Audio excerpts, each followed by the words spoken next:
attorney on my behalf. She is here today, and it's an honor for me to have her here. TAMARA, come on up.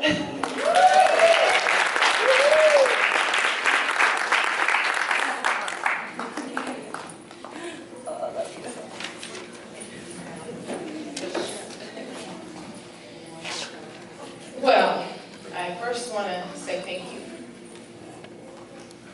Thank you. Thank you all for being here, for believing in this need and this cause that we as women have to come together, and men are supporters to end this scourge of domestic violence. And I want to thank Melinda particularly because she is an inspiration to me. As a prosecutor, I see hundreds of victims, and they range all kinds of scales. Some come in literally kicking, spitting, don't want to have anything to do with the prosecution. Others can hardly speak. They just want to turn over everything to us. They can't make any decision. What would you like? What ideas do you have? They don't want any of the responsibility. It's way too heavy for them. And everything in between. Many go on to do well, but Melinda, you've gone on to be something far greater than I could have ever imagined. Far greater than I could have ever imagined. Think about the theme, it's Arise and Conquer. Yes. And for me, you can't conquer anything without there actually being a battle.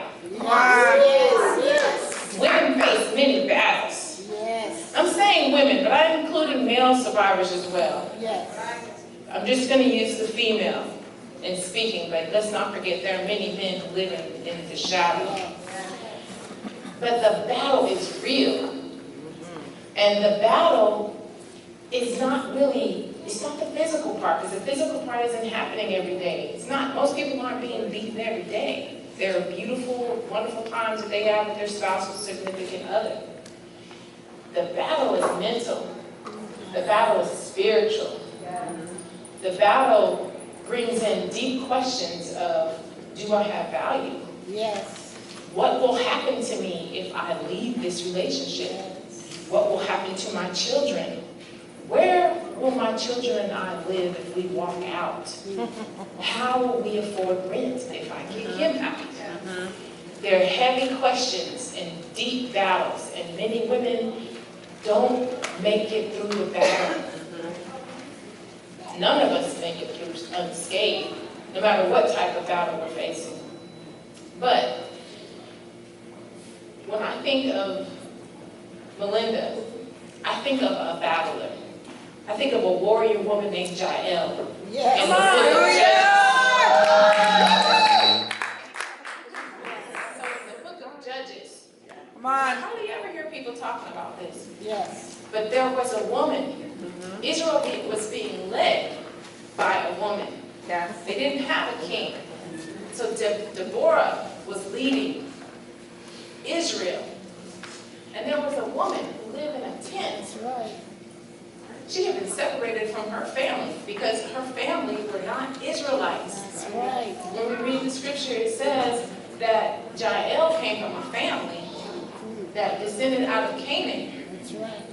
And her family had a very close relationship and an understanding with a tribe whose leader became an enemy of Israel. This enemy of Israel came and he took war against Israel. Israel fought back and defeated all of his men. But this enemy knew that Jael lived in the town, and Jael's family would protect him. At least that was his belief. He went to her tent. She invited him in and said, "You will be safe here." I'm sure we know the conclusion. The conclusion is that Jael, the warrior, when he fell asleep under her care, drove a peg through his head, killed him dead, and invited Israel to come and see him. She told him, "He is here. The one you're looking for is here.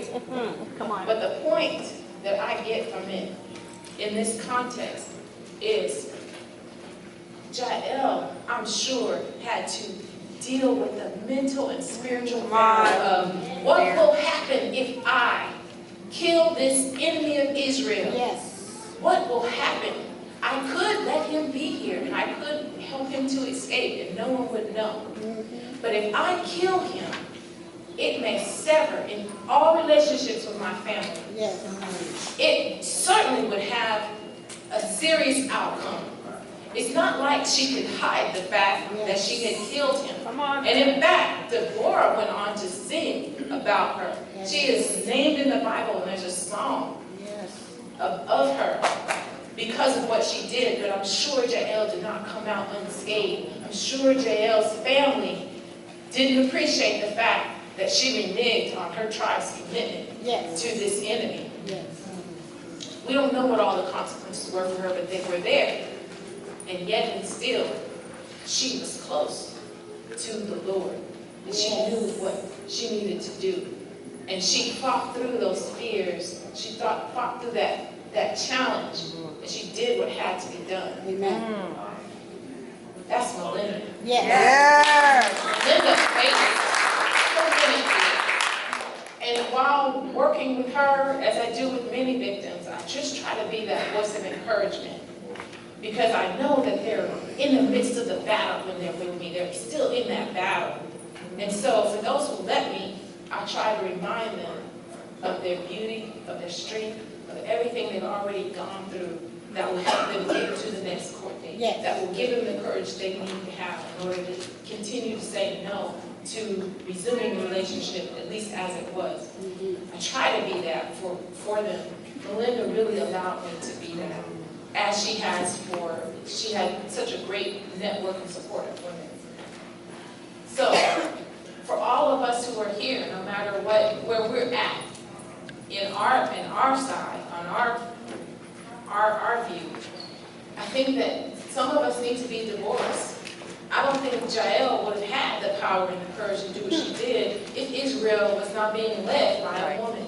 Some of us need to be leaders to those who are in the battle right now. All of us need to do what the scripture says in 1 Thessalonians 5:11. It says, encourage one another and build each other up, just as in fact you are doing. Yes. Let's continue to be Deborahs, let's continue to be Jaels, and encourage each other in our battle so that we will arise and conquer.